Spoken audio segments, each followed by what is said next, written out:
Direction la capitale sénégalaise où la 18e session de la conférence ministérielle africaine sur l'environnement a ouvert ses travaux ce jeudi avec la participation de représentants de pays africains dont le Maroc.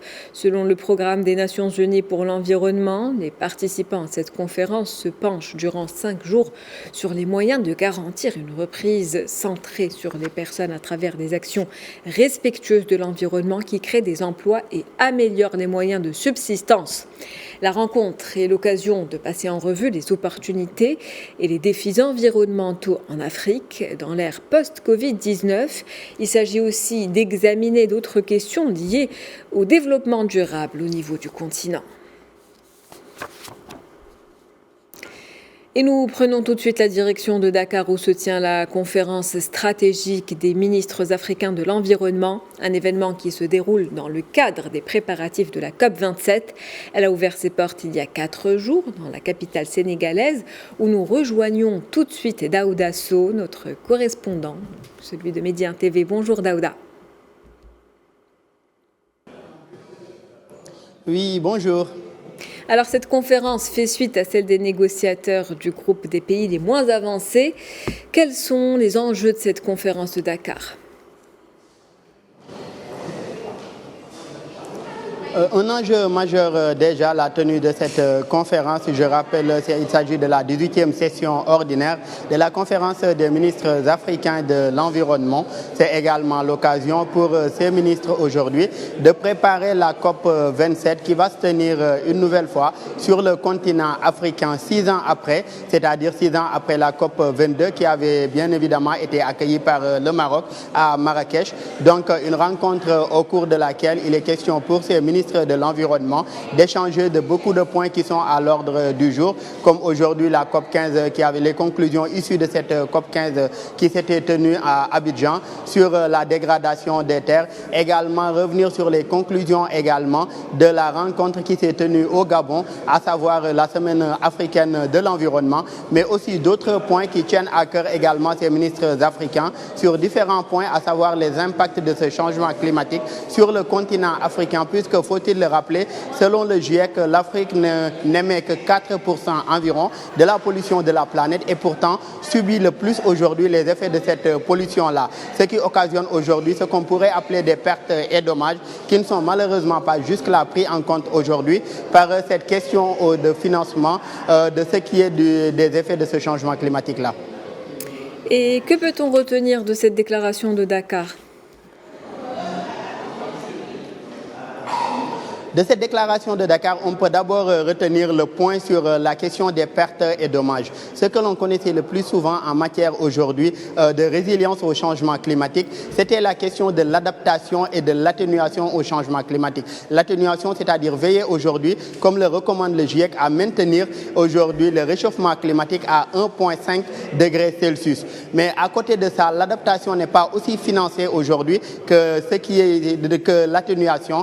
Et déjà, le financement de l'adaptation est aussi un financement qui prend du temps, qui peut prendre des années aujourd'hui pour que ces pays puissent accéder à ces finances vertes, à ces finances climatiques. Alors que derrière, il y a ce qu'on pourrait appeler des pertes et dommages. Les effets de ce changement climatique se manifestent par des pertes et des préjudices et ces pertes sont des choses qu'on ne pourrait restaurer. Ce qui est perdu, comme on pourrait le dire, et cela, aucun mécanisme de financement n'est prévu et c'est un point qui intéresse au plus haut point ces ministres africains de l'énergie, puisque jusque-là, ce point sur les pertes et préjudices n'est pas inscrit dans l'agenda de la COP26 d'Égypte.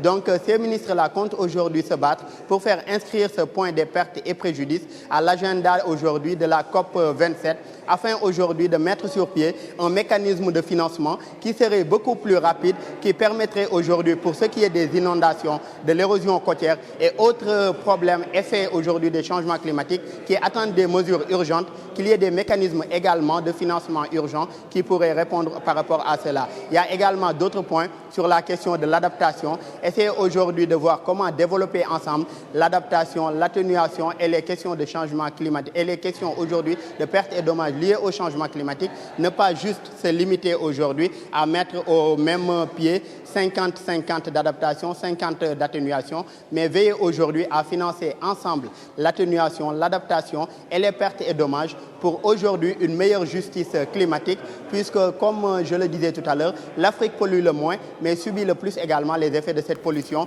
des pays industrialisés ou ces grands pays dits développés. On retiendra donc une justice climatique. Le Maroc est représenté par la ministre de la Transition et du Développement durable, Madame Leïla Ben Ali, aux côtés d'autres homologues africains. Cette conférence est aussi l'occasion de faire le point sur l'évolution de la coopération sud-sud dans le cadre de la résilience au changement climatique. Est-ce que vous pouvez nous dire un mot là-dessus ? Oui, je rappelle que déjà par rapport à la présidence de Madame la ministre marocaine, Madame Leïla Ben Ali, l'ouverture également de cette 18e session des ministres africains de l'environnement était l'occasion aujourd'hui pour le président de la conférence de ces ministres, le ministre sénégalais Abdou Karim Sall, ministre de l'Environnement et du Développement durable, de féliciter aujourd'hui la ministre marocaine pour son élection à la présidence de l'ANUE 6 aujourd'hui des Nations Unies et lui témoigner également du soutien de la conférence des ministres africains dans le cadre de la réussite de sa mission. Et également voir comment aujourd'hui ces ministres africains pourraient travailler dans le cadre du partage des bonnes pratiques aujourd'hui de ces pays sud-sud pour aujourd'hui mieux voir comment mieux implémenter aujourd'hui ces mécanismes qui marchent dans tel pays du Sud, voir comment l'implémenter dans d'autres pays également. Et après l'étape de Dakar, quelles sont les perspectives d'ici la COP 2027 ? Déjà comme perspective après Dakar, la prochaine rencontre est prévue à Kinshasa, en République démocratique du Congo. Là-bas, il sera question d'une pré-COP.